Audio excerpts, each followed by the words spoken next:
Hello ladies and gentlemen, it's Mike here at Gamefromscratch, and today we're going to be looking at a little viewed aspect of Blender. Some of you may not even be aware of this, is Blender is actually a very capable non-linear video editing software, and we're going to take a look at what that functionality was like. Now this is using Blender 5.2 beta, just because it's added a lot of new video functionality. We're not going to get into a lot of that. We're just going to do a quick showdown of the capabilities here, and for a change, we're not going to sacrifice this poor guy, at least not yet, because we will, spoiler alert, use it later on. But what we want to do is go into a video editing. So we're going to do create new, and then we're going to go ahead and create a video editing scene like this. So how does this work? Well, first things first, you are using this to compose your video across the timeline. So you got 16 channels of your timeline. Those can be thought of like layers. The topmost will draw over the underlings and so on. I will show you all that in just a second. But first, we've got two clips to work with. One is a video, one is a static image. So the first thing you can do, let's take that video and we'll put this on channel 1. This is a straightforward video. Now, one thing you might notice right away is our editing surface, or our end time, doesn't match our clip. There's a couple of ways you can fix that. The easiest way is to come in here to video, range, and then set range to strips. And then that basically will increase the range of your work surface to match the video that you've brought in. So this 10-second long video of a blender, there you can see some hot blender action going on inside of our hot blender action. We got blenderception going on here. All right, so that is the simple fact of bringing in a video. Same time, you could bring in, I could drop this clip down here as a image, or you can also do add, and then add it this way, or I could do Shift A and add it in as an image or an image sequence, and then basically grab it that way.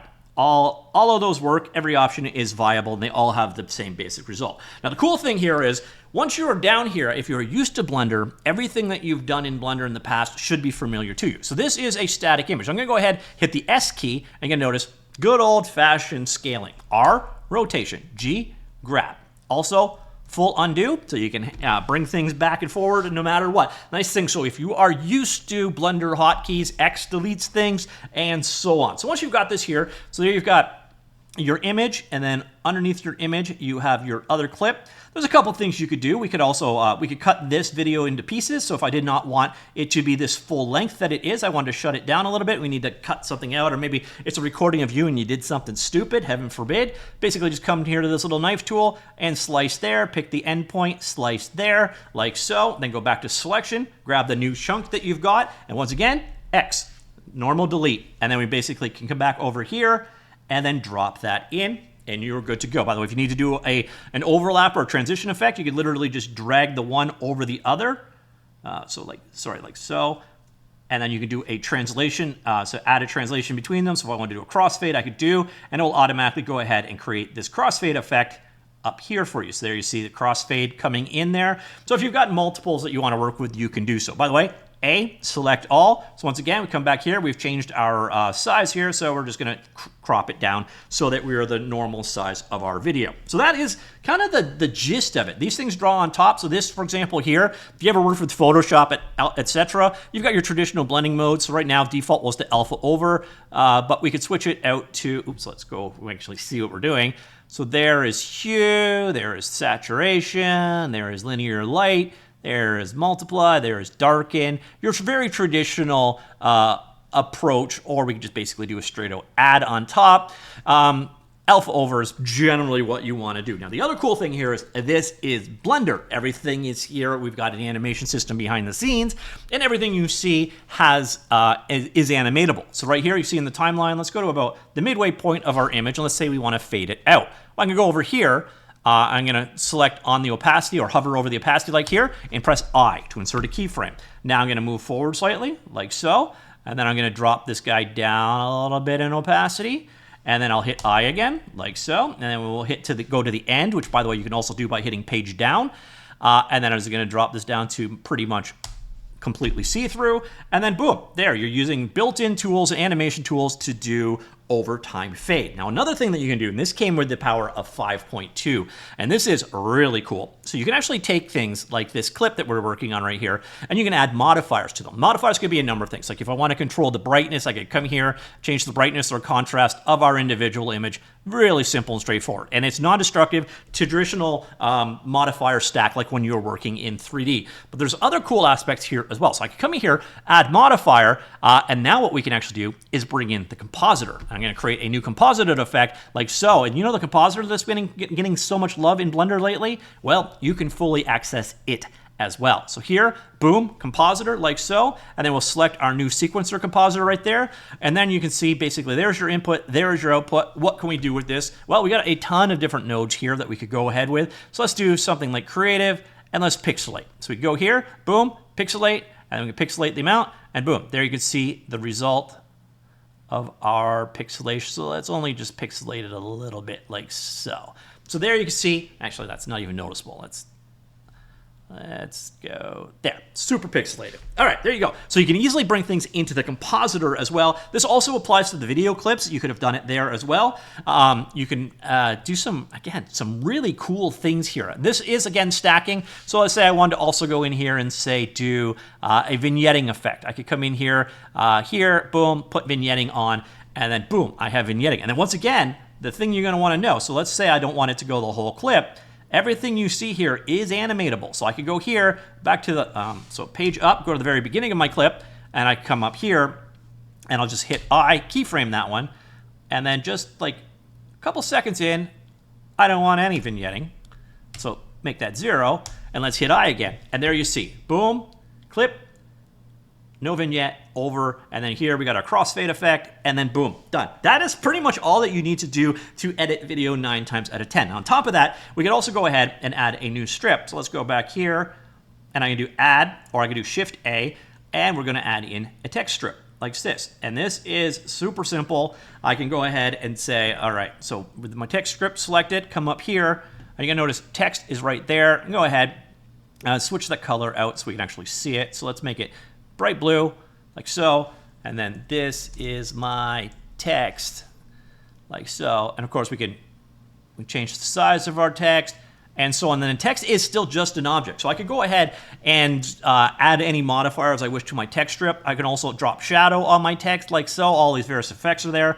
You do have the ability to select fonts from your font system. This does take a minute to load, but basically it'll bring up all of your system fonts. So boom, bring your text in there. And then the coolest part about text, so let's say I want this to be for like most of my video like so.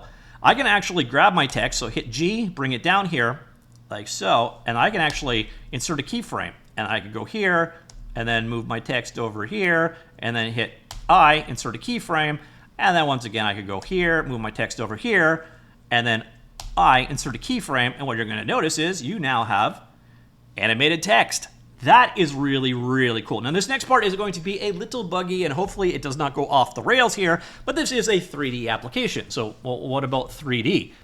Now, this is Blender. Of course it can do 3D. So what we do, add scene. We'll create a new scene like so. Let's drop that in. So we snap that to the very beginning.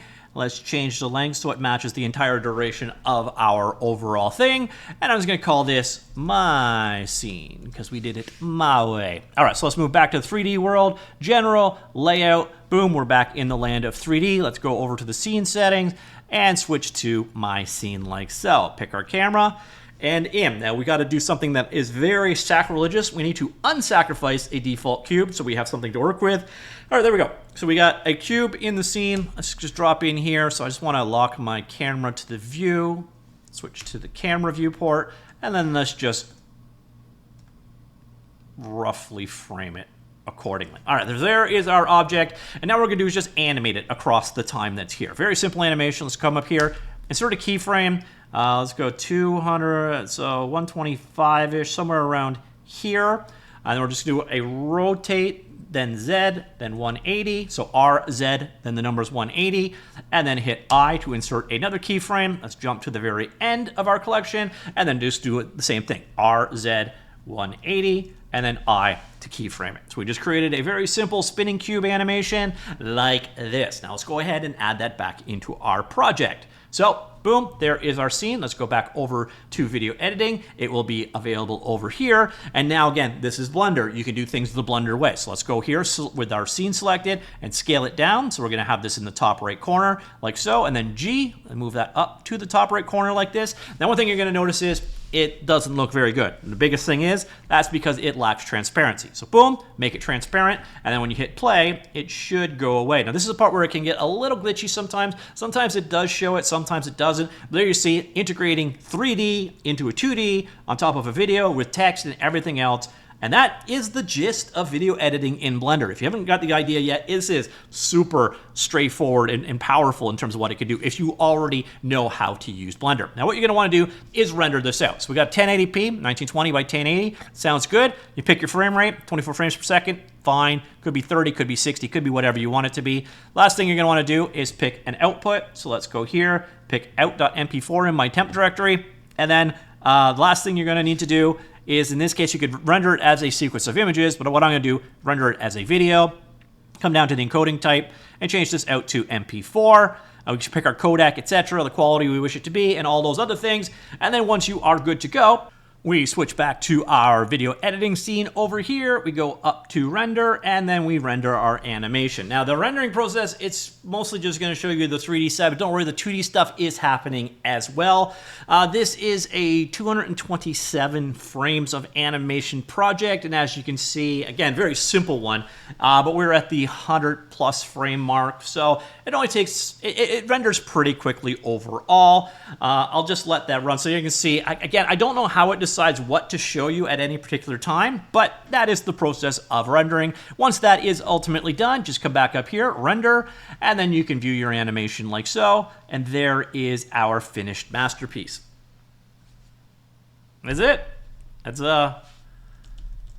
That's our animation. So that is 3D integrated with video, with some special effects, some text over on top of it. Now, I didn't set up any lighting in the 3D scene, which is why your cube is flat black, but obviously you would have lit your scene and done everything else as well. So you can see how all these things integrate together and how capable of a video editor this actually is. Now, I used it very early on and it was very crash happy. That does seem to have definitely improved. So ladies and gentlemen, that is it. Blender as a video editor. Let me know what you think. Comments down below. I will talk to you all later.